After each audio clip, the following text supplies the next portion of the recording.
Où est-ce que je suis? Tout va bien, il ne peut rien vous arriver. Je comprends pas. Qu'est-ce qui s'est passé? Je comprends, c'est angoissant, mais vous n'êtes pas seul. Je suis là avec vous.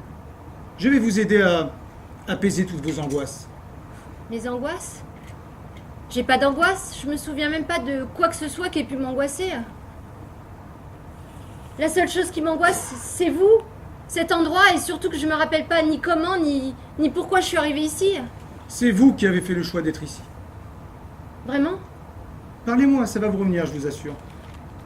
Vous parlez, mais de quoi? De vous? De ce dont vous vous souvenez? Je n'ai pas d'enfant! Ça a l'air de vous faire plaisir. Oui, parce que c'est volontaire. J'aime pas trop les enfants et puis je me sentais pas, c'est trop de pression. Donc vous n'avez aucun regret? Ah non, pas du tout. Bien au contraire.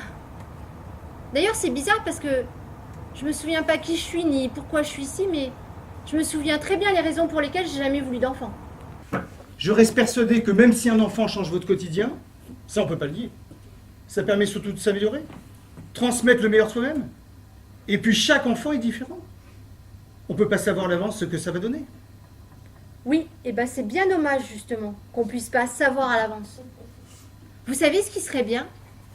C'est qu'il existe une sorte de TripAdvisor pour les enfants. Si j'avais été riche, j'aurais fait des enfants. Ouais, mais très très riche alors. Hein. Un peu genre comme cette actrice là. Je me rappelle plus de son nom. Enfin bref, la plupart de ces gosses, c'est pas elle qui les a fait. En plus, c'est même pas sûr que ce soit elle qui les élève. Alors à ce compte-là, on peut carrément avoir un chenil. Hein. Enfin, je veux dire un pensionnat. Sérieusement, vous mettez comme ça à quatre pattes pour chercher votre pilule. Bah oui. Il faut mettre tous les moyens nécessaires quand on est sur une enquête. Surtout quand c'est une disparition. Vous auriez pu prendre celle du lendemain? Non? Pourquoi? Pourquoi? Mais parce que si je fais ça, je vais décaler jusqu'à la fin de la plaquette, je vais plus savoir quelle jour on est, je vais finir par aller bosser un dimanche. Bien sûr. Oui. Bon, si vous préférez, j'ai la version en extérieur. Au restaurant, par exemple. Quand vous n'osez pas sortir la plaquette du sac, mais que la pilule tombe tout au fond et qu'il faut plonger pour aller la récupérer. À ce moment-là, c'est comme si vous partiez un petit peu en expédition dans les abysses. Un jour, j'ai fait croire à tout le monde que j'étais enceinte. Pourquoi?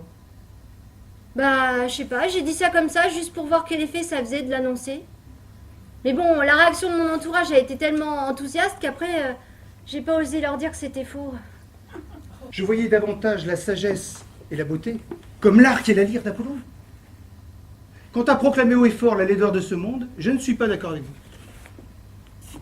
Surtout quand on sait que certaines personnes sont capables de découvrir la beauté à l'intérieur de leur cœur, plutôt qu'à l'extérieur. Oh mais ça y est, j'ai compris. En fait, vous faites partie d'une secte, c'est ça?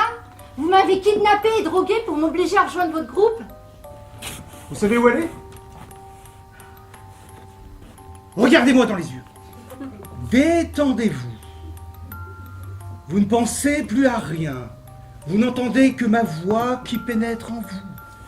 Vous ressentez une douce chaleur envahir tout votre corps. Détendez-vous. Abandonnez-vous. Lâchez-vous. Mais ça va pas? La vraie question, c'est pour qui et pourquoi serions-nous prêts à mourir? Imaginez qu'on vous demande de vous sacrifier pour que d'autres personnes puissent survivre. Ou que l'on vous demande de choisir entre sauver votre famille, vos proches, vos amis, ou le reste de l'humanité. Que feriez-vous? Ouais. Je pense qu'on serait surpris de s'apercevoir qu'on est loin d'être la priorité de l'autre. Et ce ne sont pas des choix que l'on peut faire. Personne ne sait comment il réagirait dans des circonstances aussi extrêmes. Et fort heureusement, ce genre de situation, elle n'existe que dans les fictions. Et ces lettres majuscules qui se cachent derrière le rempart de l'abréviation pour masquer l'horreur de ce qu'elles veulent dire, surtout dans le milieu médical, où on les utilise pour mieux vous faire avaler la pilule lorsqu'on vous annonce une maladie grave, l'air de rien. Vous présentez les risques ou les symptômes d'un AAG, asthme aigu grave, ACV, acyclovir ou accident cérébral vasculaire. Il y a aussi la version renversée, AVC, accident vasculaire cérébral. Non, je ne ris pas, vous avez un anévrisme de la aorte abdominale ou un abcès apical aigu pour les intimes. Puis soudain, plus rien. Je n'ai plus mal. Je me sens bien. J'ai réussi. Je l'ai sauvé. Qu'est-ce qui va se passer maintenant? Vous saurez quoi faire. Vous êtes prête à poursuivre votre chemin.